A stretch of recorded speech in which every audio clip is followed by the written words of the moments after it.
E ngā mana e ngā reo reirunga tira mā nau mai, hoki mai ki Something for the People. Āhua ririke, te taiwhanga i tēnei rā, e te whānau anei ahau, mātou, ko taku tuakana, kereama, hini rewa. Kua aonga wawata. Kua aonga wawata. Kua tau mai ki te whare pāremata. Kua hara mai ki te whare pāremata, i nā rā hoki anei te tokorua. Te ngā rangatira takirua o tō tātou pāti, Te Pāti Māori, Rawiri, whaia, kei te pēhea kōrero i tēnei rā. Kei te pai. Kei te haere, kei konei mātou, kei roto i te whare nei. He te ano te rai ona, kai no kiki te i rai, he rai ona i konei, he ngeru no. Engari, kei te pēhea kōrero. I roto i ngā huatanga o te wā. I rongo au i tētahi momo taumahatanga i a tāua i tauranga pau. Tika tunu, ua taumaha ke te ahuatanga o Ngārangi. I roto i Ngārangi. Engari, me pēhera anu hoki te piki i a koe anu ki te mahi ngā mai hei pīkau i ngā wawata nui, i ngā koroinga o tātou mātua tīpuna. Koe na hoki tā rā te whakaitanga kia māua kia anu hoki roto i te whare nei, mahi a te mahi. Tiaki i a koe anu, tiaki na hoki tō whānau, tiaki na hoki i tō iwi Māori. Ko kōrua ngā kaiara hitakirua o tēnei pāti. I runga i te waka, ko te kaiurungi ngā kāpene ko rāua. Ka tau ki runga ki a rāua ngā haipapa mehe mea ka u te waka ki uta kaore rānei.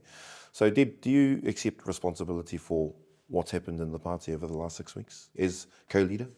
I think, first of all, where we started. I was raised, we've been ahika forever. We've got forever people vibes, when we fall out, we can't go too far from the marae, we've got to mend our fences and bang into each other all the time.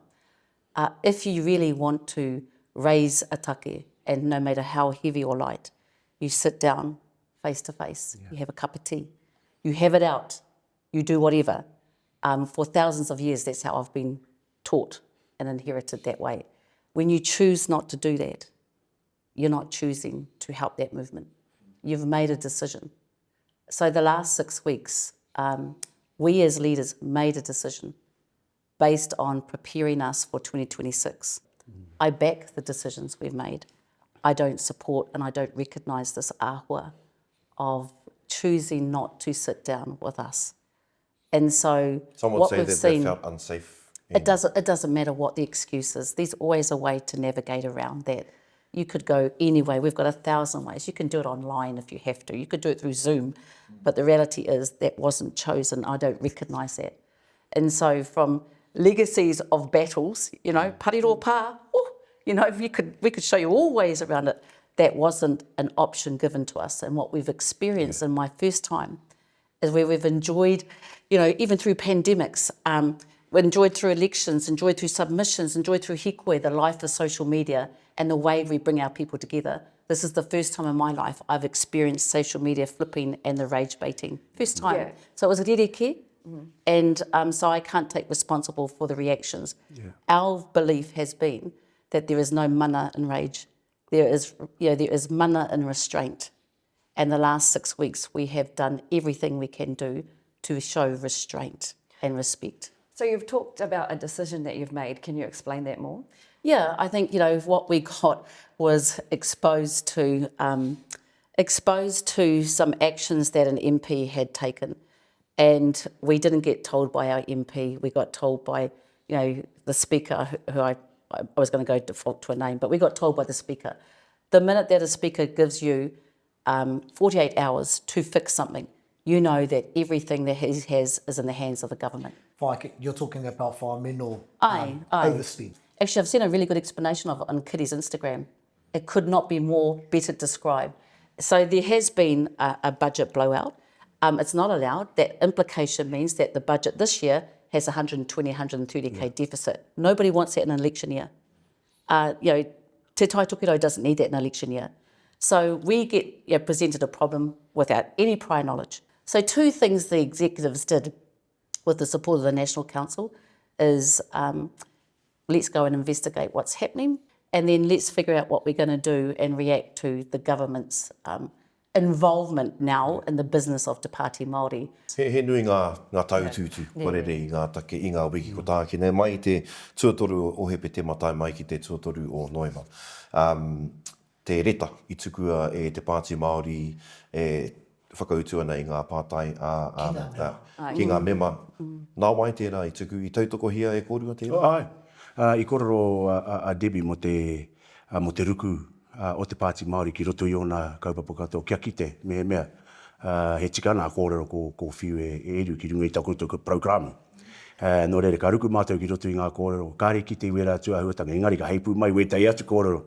And koina hoki, i hihetia mātou te kōrero i roto i te whare. Whakatika i tō mātou whare. And ko tā te hunga tautoko i Te Pāti Māori, ngā mema e kia nei. Kei whiringi mātou transparency, anō ki te tai kupu. Tukuna mai ngā kōrero kia mōhio mātou, hea te take nui gai mui a tātou. Hea te ngako o te kaupapa. He apiha mātou te kaupapa. He tono, he taureka pēr no te iwi Māori roto i ngā mahine. Me whakawhaiti ngā kōrero, tuku atu ki ngā mema, kia mōhio rātou, ki ngā kōrero katoa. Kia kauaka e waihotia te kohatu kia noho ki runga te papa. E mea ana etahi he tauira tērā o te momo whakawiti o te bullying, ko te whakaputa i ngā kōrero, ana kua horapa, kua tūmata nui. Heha e whakaira nei ana kōrero ki tērā? Kare mātou i tuku i runga i tērā wairua. Ko tā te hihia nā mema ki ngā kōrero katoa. Tono mai tētai, wetahi o nā lectures ki te meana. Kei te mihi atura ki a kou te moe nei kōrero, no te mea kei te puta ngā whakaaro a te iwi. Fine, Tim, I just want to go back about this overspend. And I don't want to linger too much on it. There's heaps for us to talk about. But, you know, ko hautitahi ngā kauwhakahaere o Arataua. If one of my kaumahi had $1,000 overspend, I would probably know about that. Ne? Now, obviously, he nui noa atu ngā pereti kei te rangi hei whiu mā koutou. But 130,000 or whatever the number was, overspend, I would think that the leadership or even the president or whoever would know about that. How did that get through the cracks? Yeah, there are two forms of accountability that we have to each other in the party. We do monthly reports to the party, and that hadn't been followed. And so that was a miss. The second is that when it comes to overseeing our budgets, each has their own autonomy. However, as a part of the leadership team, the whips in the parties have quite a lot more leadership. They have quite a lot more seniority. In fact, it's their role to oversee everyone else's budget. How does one spend money that is not even there? Or is it just an endless amount of money and then... No. So like, this is what I get into, like, how do you fellas not know? Because one would think that, okay, te rape i ata huna, ne? But over 100 grand, that takes a long time to get to that, ne? How did you not know it at your monthly reports 6 months ago when it was 10 grand over or something? And so we just don't get told, and parliamentary services don't have to tell us because each MP is responsible for their own budget. And it's really easy to go over.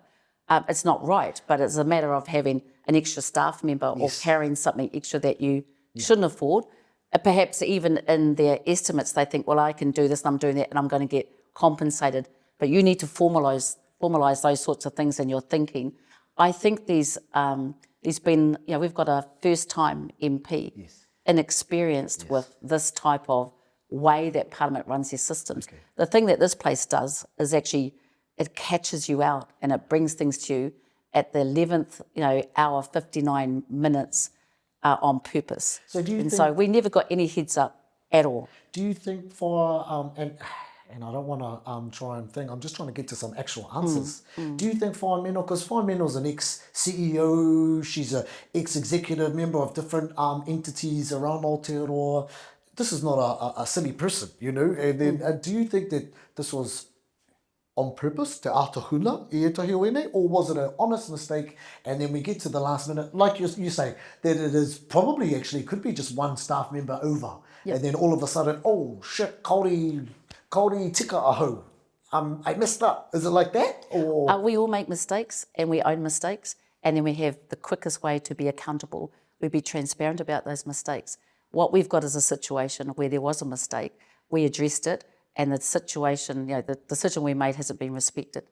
When you make a mistake, simply own it. We all do. And I think that's the problem. It doesn't really matter how one got there. The reality is we got there. Yeah. And owning it, being humble enough to say we all need to be part of the solution, then moving past that, we collectively can do it. Are you done with it? Yeah. Okay. Since then, the Pāti Māori executive have moved to suspend Maria Mino. E tautoko ana koru i tērā whakata? Ai. Ai. No te mea, he nui ngā whawhatitanga a te kaua o te Pāti Māori e Maria Mino.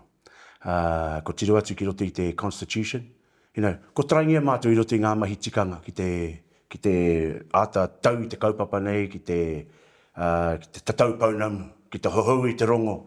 Ko hui tahi mātou, ko hui takitahi, takirua, takirōpū nei, ki te kōru ngā take nui kei mui a tātou, engari auare ake. Nō reira, mai tērā taima, ki tēnei taima, he nui ngā whawhatitanga a te Constitution. Nō reira, he tika ana, ma te Constitution tātou e ārahi, ko suspenda Maria Mino kei te tautoko i tērā, ko me tuku atu te reset ki roto i te tautoko, me pēra, kia tare no ki tātou ki te waihanga i tētahi ara, ki te kōrero atu ki te Puta te kōrero a te taitonga, kāre rātou i te tautoko i te prehitini, i a JT, e tautoko ana kōrua, he aho kōrua whakaro ki Kare tautoko i tērā. whakatau. Kare tautoko i tērā, no te mea, ko ngā mema e rua, kāre rata ki ngā whakahari o te Pāti Māori, nā rāua when I lectures, e rima ngā rohe, kua tuku reta, ki te tautoko tonu i ngā mahi a te prehitini, me ngā kaiarataki e rua e noho mai nei. Nō reira, e rima, ko ne hoki te mahi o te porotiki. Me mohi o koe ki te mahi whika. Me mohi o koe ki te kaute. Me kāre koe mohi ki te kaute, e ahua raru tō o awata me o tūmana ko hanga. Kua kie e tahi ko eru tētahi mea na kua he, e harai te mea kua takahia te Constitution, e te māngai o te tai tokerau, ko e mea na koe he nui ngā wahanga kua whati, hea e rā wahanga? Tētahi i roto i tō, mātou hui ngā caucus nei, ki te whakatau tētahi kaupapa, ka puta tātou i te kuaha, koe no he komana, ne? Komana. Ko, wetahi taima, ka noho ki kone ki te taupatu i ngā kaupapa, heka, kei raro au i hingana. Engari ka puta atu au i te kuaha nei, ko au te tino toa, kei te manutaki o te kōkiri nei, ki te kau i te rā kaupapa. Ki te puta atu koe ki waho, me te mea hoki, ka kuhu koe ki roto i ngā mahi pāpāho nei, ki te takahia anu hoki i te pāti, kei roto i te Constitution, wera mea e mea na kau e puta atu ki te kōrero kino mo te pāti. Me kōrero e nā kōrero roto nei. Mena ka hinga tō taupatu, tō kaupapa, ka hinga, no te mea. Te mahi o te porotiki, he mahi whika, he mahi nama. Nō reira, tērā, ko abandon anō hoki a te rohe o te taitokerau i tā rātou puhi. Kei roto i te Constitution anō hoki tērā.